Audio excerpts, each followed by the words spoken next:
and welcome to the show where we share the stories of the many who intersect with our healthcare system but are rarely heard from. My name is Kevin Poe, founder and editor of Kevin MD. Today on the show, we have Lianne Mandelbaum. She is the founder of the No Nut Traveler, and she wrote the Kevin MD article, Food Allergies Are Not Funny. Lianne, welcome to the show. Thank you so much for having me on here today, Kevin. So we'll get into your article in a little bit, but first off, can you share your story and your journey to where you are today? Sure. The backstory of my advocacy is really a humiliating personal experience on United Airlines. We were taking a flight home. We were sitting in the departure lounge, and the woman behind me overheard me warn my youngest child that he couldn't go into a particular store because they were making something with fresh peanut butter. And she turned around to me and she said, "We're all going to eat peanuts here. Does your son have a bad allergy?" And I said, "He has an anaphylactic allergy. Thank you for the heads up." And we moved. Appreciated, right? We're in the departure lounge. We're not in the middle of a flight. I can move. So I moved everything, except that her 3 children followed us and started throwing peanuts up in the air, missing them in their mouths on purpose, crushing them underfoot, kicking them towards my son and laughing. So since she did nothing to stop this behavior, I decided that I would want to speak to the airline, because I had found out she was going to be on our flight. I had asked her previously. And I went up to the desk and I said, "Can you just make an announcement when we get on the plane that there's a child in row 10 with an anaphylactic allergy?" And they said they would go ask the crew. I wasn't expecting any pushback. He's 8, he's cute, he's looking up at them with these big brown eyes. And they came back and they said, "This crew doesn't want to make the announcement." I said, "Well, can you tell me why?" "No, we don't have to tell you why." "Can I speak to them?" "No, we don't have to let you speak to them." And I went to the manager chain of United, and the last manager looked at me and looked at him and said, "Well, if you think he's going to die, just don't get on that plane." At which point my son, who was never terrified of his allergy, who carried an auto-injector, who wasn't frightened, became frightened and started crying and said, "The man says I'm going to die. I'm only 8. I have my whole life ahead of me. Mommy, you can't make me get on that plane." So we didn't get on that plane. But I decided that this was unacceptable. And I came home and I literally launched my website the next week. I did a sketch on a little yellow legal pad, and I decided I needed to capture testimonials like my story, which is by far not the most egregious. It's one of the least egregious. And that I needed to collect it and fight for a change because nobody else was doing it. And that's where I ended up. So tell me, how often do these incidences occur from your experience and from the stories that you collect on your website? I think they have. I can't give you a percentage. I'm hoping one day someone is going to sit there and catalog this. I have been talking with Ruchi Gupta, amongst others, to do some sort of research on this, but I think it happens more often than it doesn't. Whether you're being dismissed by a flight attendant, mocked by another passenger, there are even egregious circumstances where you are asked to leave an airline. One of my testimonials was a young girl with a dairy, peanut, and egg allergy going international on Lufthansa, got on the plane, just wanted to inform the flight attendant, "I have my own food, I have my auto-injector, but these are my allergies." And they asked her to leave the plane. In fact, threatened to take her brother off the plane to take his passport if she didn't get off. And you see this 15-year-old girl, I have the video of her crying and humiliated. And then the next week, they flew on the same airline out of a different airport and they were fine. I mean, this inconsistency for a legitimate medical condition to me is unacceptable. And that's what I think we see, consistent inconsistency. So you can fly United one week and be fine and the next week not be fine. And there's no one to hold accountable. There's no, and even if there was, there are no ramifications. So that my big fight is to get fair, evenly promulgated policies throughout the airline industry so you're not penalized for revealing that you have a food allergy. And then also having the right equipment on the plane to treat it if you are first time or even someone who has a known allergy but needs more than one auto-injector. And from the airline standpoint, what are the reasons not to make such an announcement? What I hear a lot, for example, an American actually, I was part of the DOT complaint that went against American Airlines that now gives us the right to pre-board. And when they were answering this complaint back and forth, when they thought they weren't going to be held accountable, one of the things they said is that it gives people a false sense of security, that if they make that announcement and you have a reaction or you think you're safe, it's false. I mean, this is ludicrous on its face, because as a food allergy parent, as an adult with a food allergy, you know there is no such thing as a risk-free environment. It's just impossible. We live in a world with our allergen, right? All we want to be able to do is mitigate the risk. That's it. We're not going to think we're safe. We're not going to think somebody didn't eat something that we're allergic to the day before. We just want to get in there clean, tell people around us so they can live by their own moral compass. And most of them will put away the offending food, so it's not right there. And then everyone can fly safely. It's not that difficult, but they are resistant. I call it institutional inertia. They just don't want to change anything. And, we're here to make sure that change happens because it's a legitimate medical condition and it's increasing. I think it was 377%. And a group called Fair Health, which is FAIR, did a review of emergency room coding. So we're not talking about a retrospective asking a parent when someone had a reaction. These are actually codes for going to the hospital and being treated. And it went up 377% over the past, I think it was over 3 years. I mean, this is crazy. This is something that needs to be addressed. You don't want someone to die on the plane. All right, let's transition now into the Kevin MD article that you wrote. Okay. Food allergies are not funny. Now, for those who haven't read that article, can you just walk my audience through it and maybe share the story of why you decided to write it? In the media, there has been an increasing, alarming amount of jokes about people with food allergies, whether it's flying on the ground, whatever it is. And there are a lot of detractors who say you should just ignore it.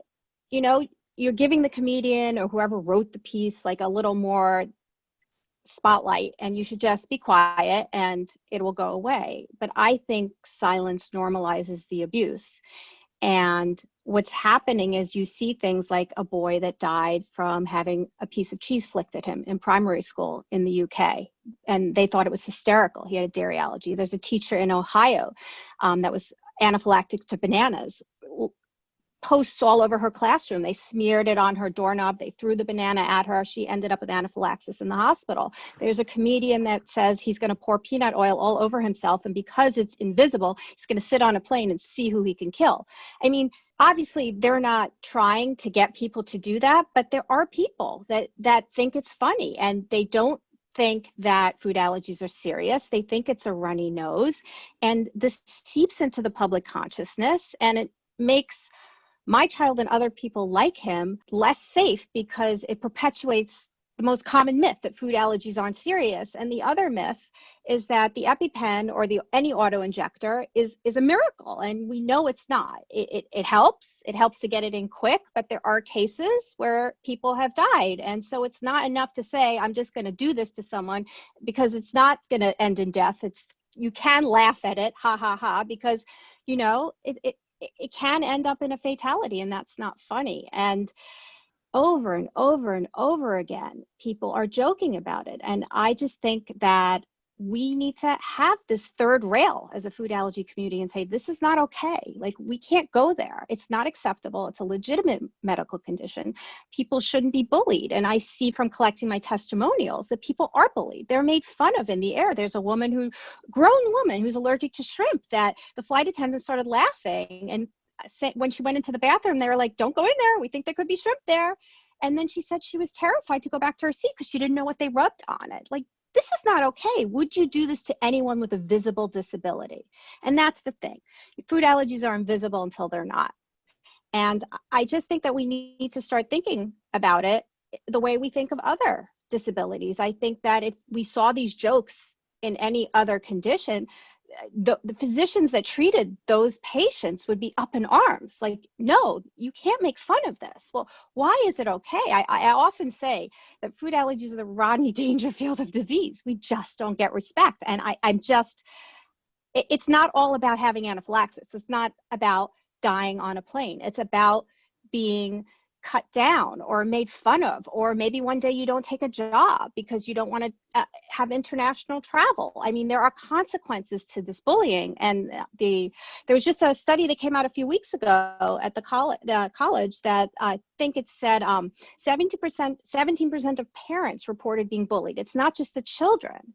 And my advocacy, I really fast forward to my son growing up. So if he's on a flight with me, I'm going to stick up for him. I'm going to, lobby for his rights. But I fast forward to him one day as a young adult. I don't want him to be scared to reveal that he has a food allergy, or anybody else, and then have them inadvertently be exposed to their allergen, because as we discussed, there's no risk-free environment. Mm-hmm. And the flight attendants wouldn't know to give. It could look like he passed out. It could look like he was drunk. I do know someone who they thought was drunk, and she had anaphylaxis and had passed out, so if you don't know how to give the auto-injector. So there are consequences. And I think that having the physicians that treat us understand that this is happening and we need to say this is not okay, it is a legitimate condition, and also educating the public on the potential danger. So, it's not made fun of in the movies. It's not made fun of.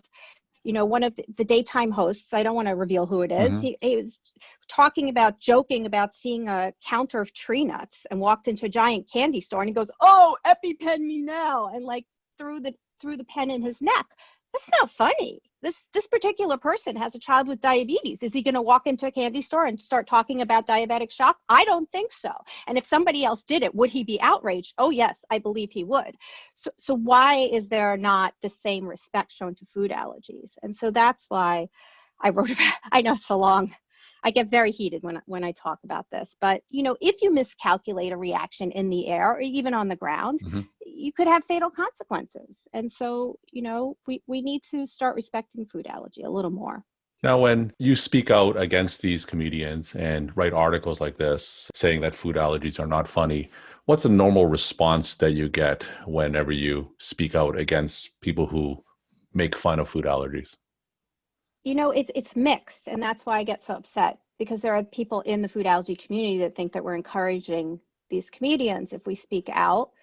Then there are people, if you go on the comedian's page and you start sharing things, oh, it's not pretty. I mean, I have had people tell me that my son should fly in pet cargo because LOL, he won't be exposed to the nuts there. I've had people write comments that it's Darwin's plan, that if my son is so sensitive, he's meant to die from a nut and I should just accept it. I've had people throw anti-Semitic comments my way, saying only entitled Jewish, whatever. I won't even say the insult.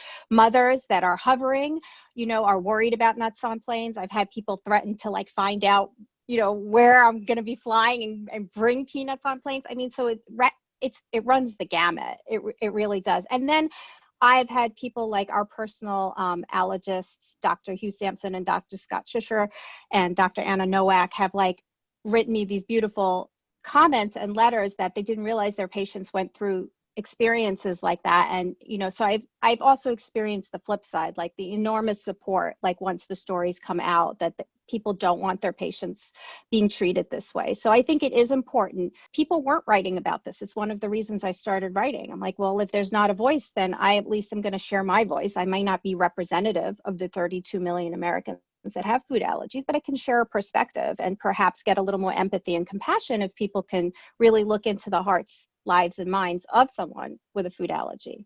We're talking to Lianne Mandelbaum. She is the founder of the No Nut Traveler, and she wrote the Kevin MD article, "Food Allergies Are Not Funny." Lianne, what kind of advice can you give to the medical community that can help address some of the issues that you're bringing up? I think it's important to ask the questions about travel, because maybe not right now that we're in a pandemic, but for the most part, the world that hopefully will be coming back and the world that was before this, it's a global economy. People travel. There's a need to travel. There's patients that need to see ailing grandparents or a sick relative. I mean, and I've also had patients who are traveling with, say, cancer, and they have to travel to the United States. And this person wrote me how am I going to travel? I'm scared about my son with the allergy. That should be the least thing on her mind. I mean, I just sat and cried for hours after I got that email, because it should be okay to fly with a legitimate medical condition, have it respected. So I would say also, people don't understand, patients, I find that you have to do your own research. You can't all of a sudden show up to an airport on an airline like American, for example, that does nothing. Now they pre-board, because we forced that out of the DOT complaint, but they still will serve what you're allergic to, won't let you make an announcement.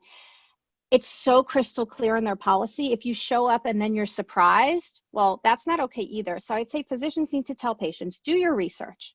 Always carry your auto-injector. I mean, I've heard these stories of people flying without their auto injector, or they put it underneath the plane. So tell passengers to keep that auto injector with them, not in the overhead bin, not underneath. Also have an action plan with your physician's signature on it, so that when you tell the staff you have a food allergy, you have a plan from your doctor, so they don't think you're hysterical or making it up or have a runny nose. So that's really, really important. It's also really important to have, I think, physicians tell their patients to be respectful to the crew, because they don't understand what a food allergy is. It's not their fault. There's no education. There's no auto injectors on planes that are standard. So how do they know what they don't know? So just toning it down a little, because in this kind of environment, you can get thrown off a plane very easily, and no physician would want that to happen to their patient. Bring your own food. That's one of the biggest things. I get stories of anaphylaxis in the air, and someone's taken chocolate cake. Yes, the crew member told them there were no nuts in it, but what are you doing taking chocolate cake up in the air, right? You know, there are recalls on the ground every day. Up in the air, we can bring our own food. This is a risk we can eliminate. So I think just hearing those kind of things from your physician, not expecting too much of the airline, but also not expecting too little. Do your research, carry your auto injectors pre-board, which we now have a guaranteed right to in the United States under the Air Carrier Access Act, which now recognizes food allergies as a severe disability. So that is wonderful, but you actually have to do it. You have to pre-board, get on there and wipe down that area. Then you have mitigated most of your risk, because most of the risk is going to come from inadvertent eating of the allergen, something left there before that then you combine with your fingers, rub your eyes. It's mostly going to come from ingestion. So we can cut that out, but we might not know that as patients, especially if you're just diagnosed. You haven't thought about those steps through travel. So even if a physician takes 30 seconds to say, look, these are the things you should do when you're traveling and you're going to be okay, and just giving patients confidence too. There are a lot of people that are afraid to fly, and I don't think that's okay either. So just having the conversation, I think, is the most important part, but respecting and listening to see if patients are going through disconcerting situations and not dismissing them if it's not anaphylaxis, because it can be psychologically damaging, I think. And even if you have hives all over your body and you just have a little bit of a throat closing that doesn't lead to your auto injector, you know, tighten it, whatever it is, that's still disconcerting to have in the air. So don't dismiss it. I feel like we're dismissed a lot. And my final question, what is your take-home message that you want to leave with the Kevin MD audience? My take-home message is we can fly safely as food allergic patients. We need education of the staff. We need education from our physicians to the airlines and to their patients. And we need an increased awareness and compassion that these things do go on and that we have support.